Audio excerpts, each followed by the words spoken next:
Hello friends, in this lecture we will discuss about how to apply mill on plate by our drawing or image. So click on Run Add In,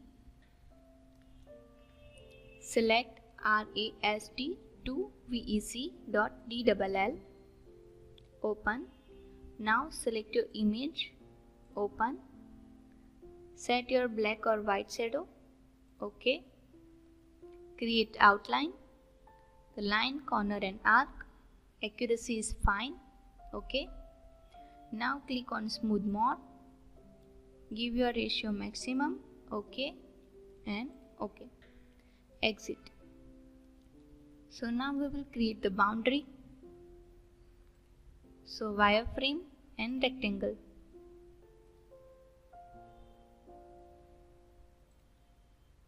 So the dimension is 115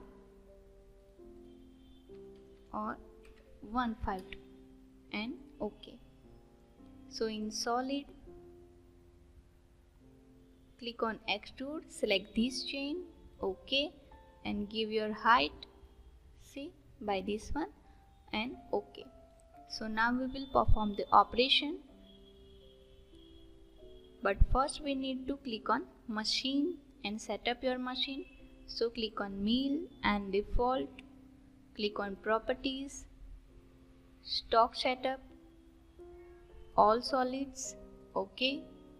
Now you will see our stock is ready.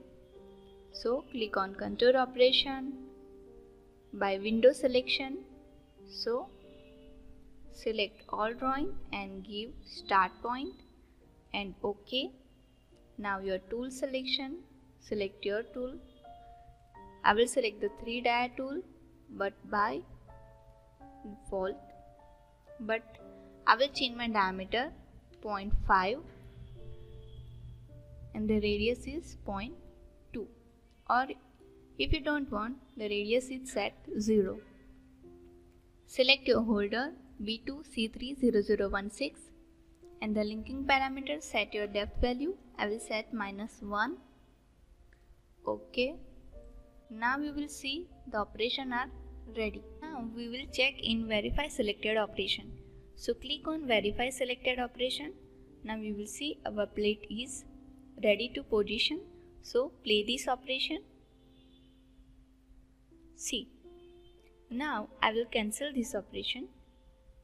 You will see this is a milling on plate by our drawing or image. So after this operation, our plate or object look like this one. See. I will close this view. So the operation are clear.